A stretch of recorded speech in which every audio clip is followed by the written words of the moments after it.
So I want you to imagine that you're in Russia during the height of summer.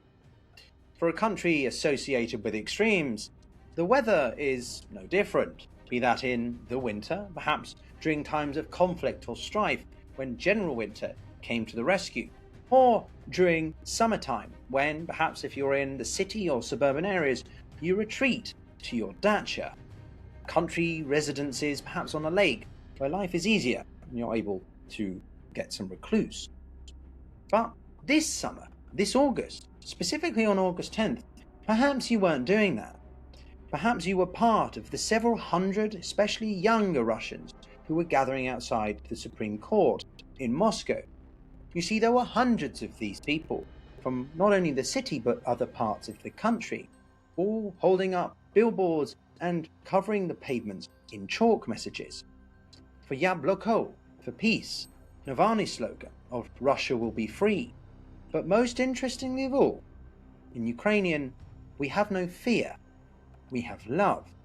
You see, all these people were there listening intently, be that on their smartphones or radios, having to use VPNs to avoid the clampdown on telecommunications by the Kremlin, to understand the verdict of a 9-hour court hearing that would decide Russia's political atmosphere, the environment, but specifically about Russia's only anti-war party and whether it could run in September's elections. And then the judge ruled, and this is the story that we have to understand.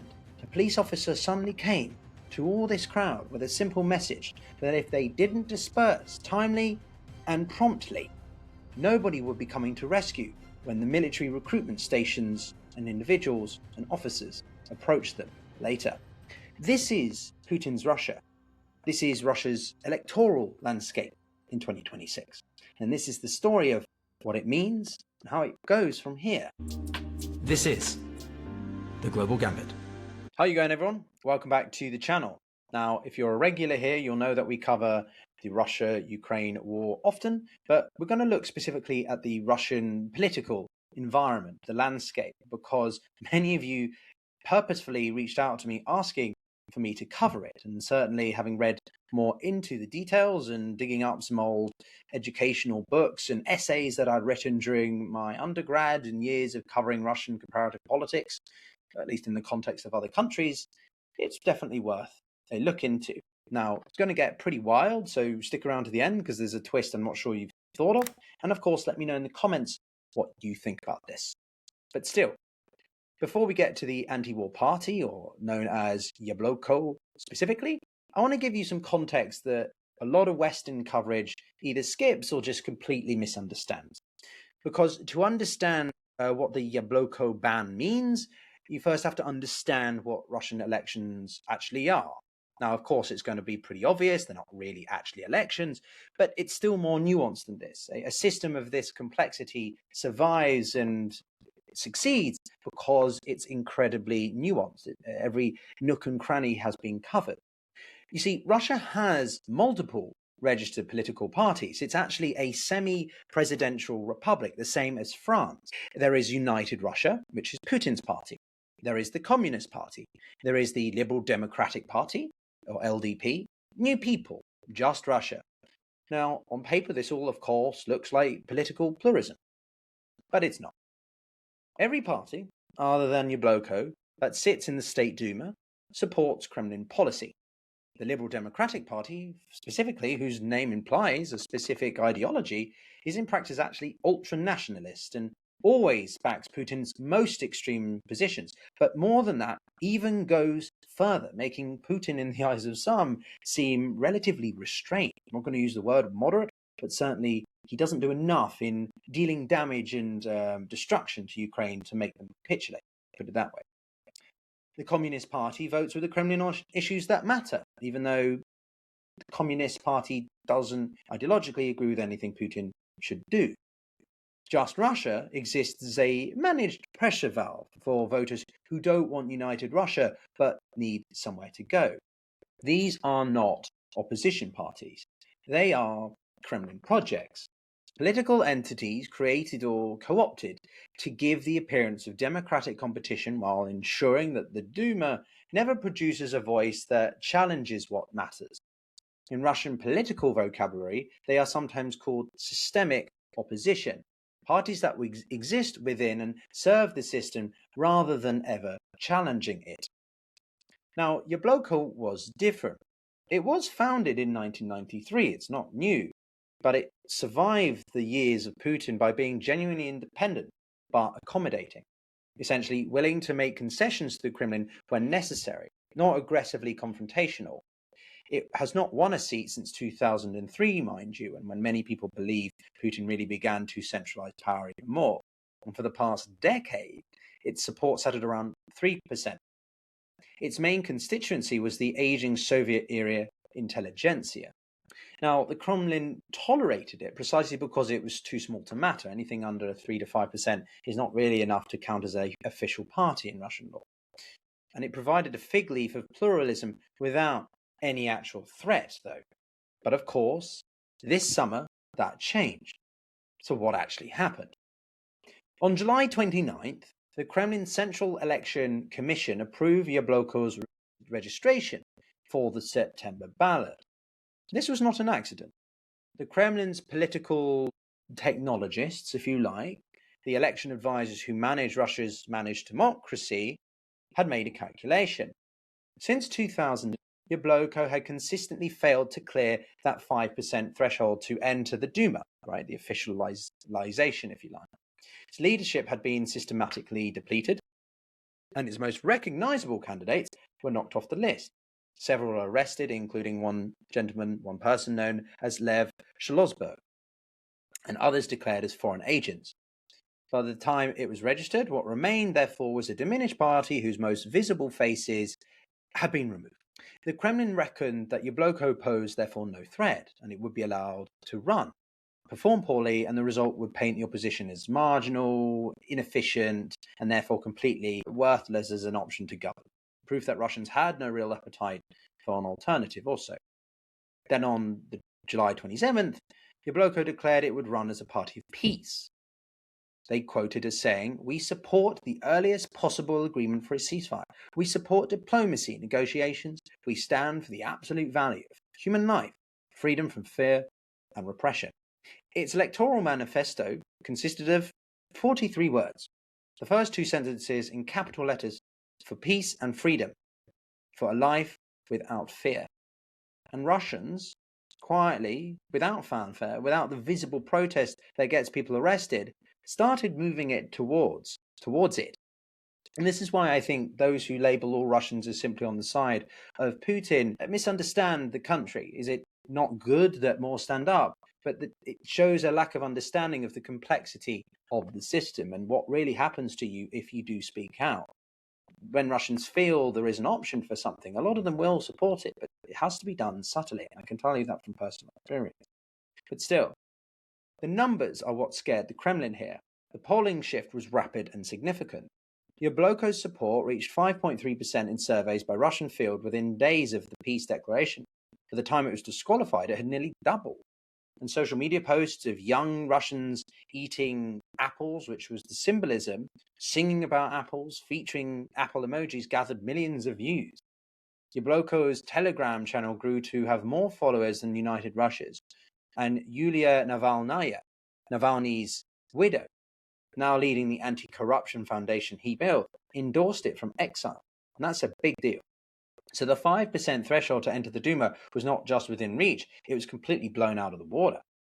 United Russia had fallen to just 33% approval. That's the lowest in more than 4 years.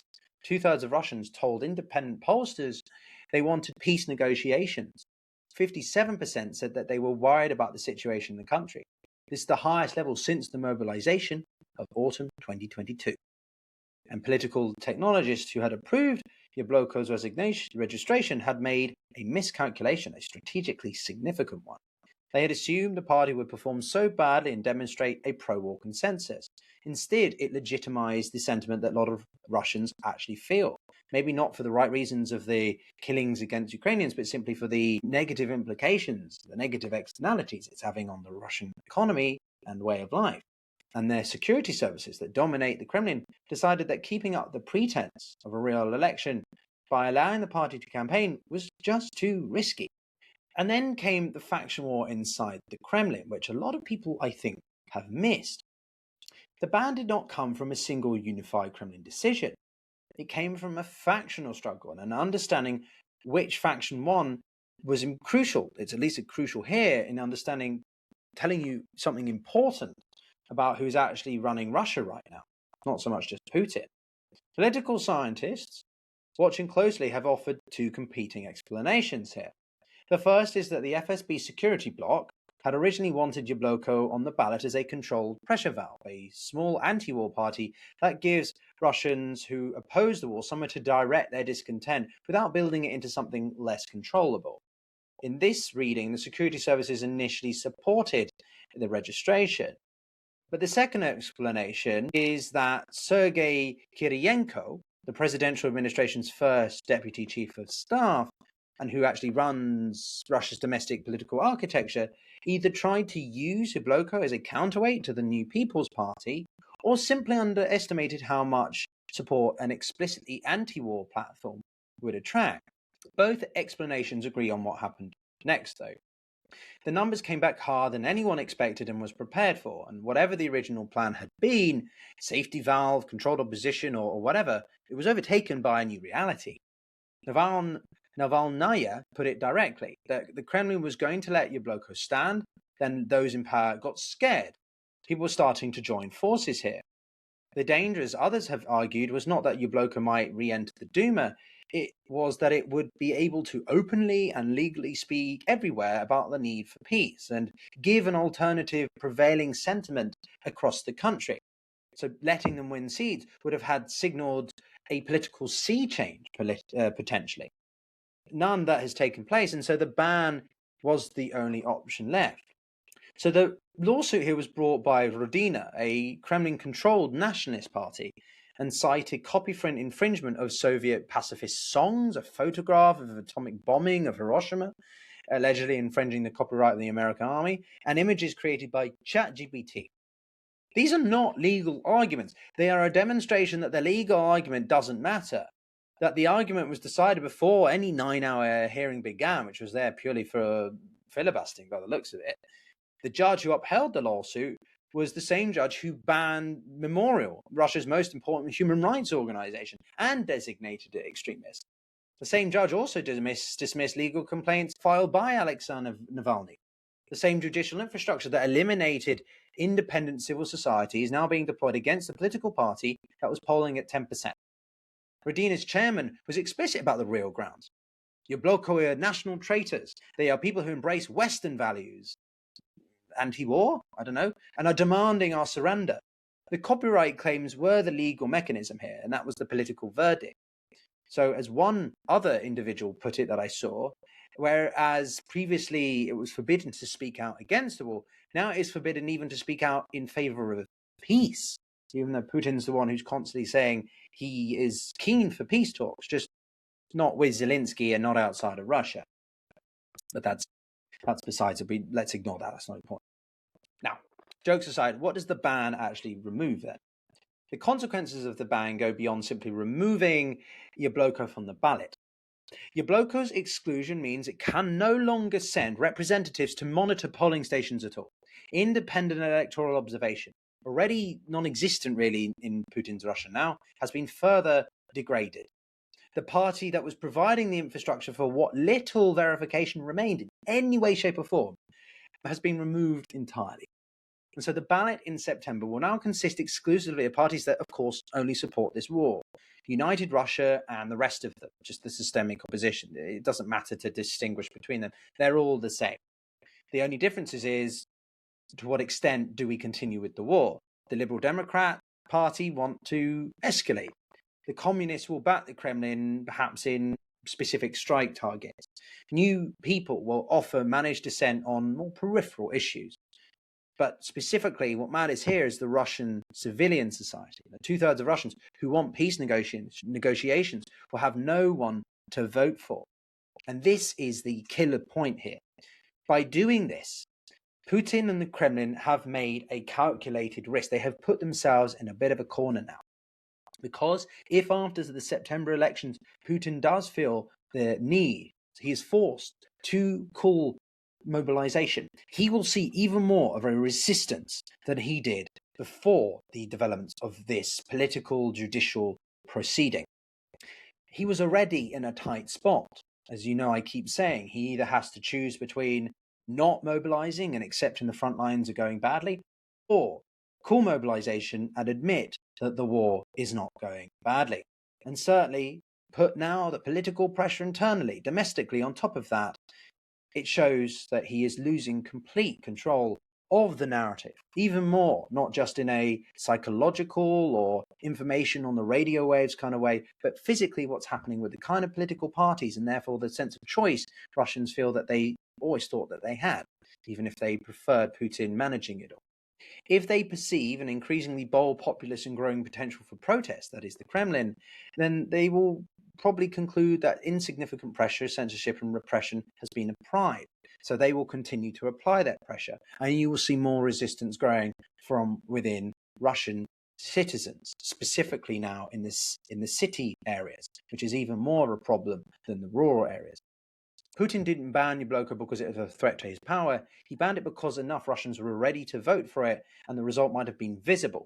And visible anti-war sentiment, even in a rigged election, was something the system cannot allow. The election will go on without the party that gives Russians a choice. But for peace and freedom, for a life without fear, well, the Kremlin decided that those words were just too dangerous to be considered on the ballot paper. And it's going to show, not just in September, but as we go further and further into the rest of this year, and as the war continues. It's only going to get worse from here for Russia. Let's see what happens. That's it from me, everyone. If you enjoyed the video, then of course, drop a like. And if you want to see more like this from someone who's lived on both sides of this matter and studied it significantly, then of course, do subscribe. And if you want to see more writings like this, I'll be doing a deep dive on this in the next couple of days on my Substack. Then you can find a link to that as well. But we'll see you all soon. Take care. This is The Global Gambit.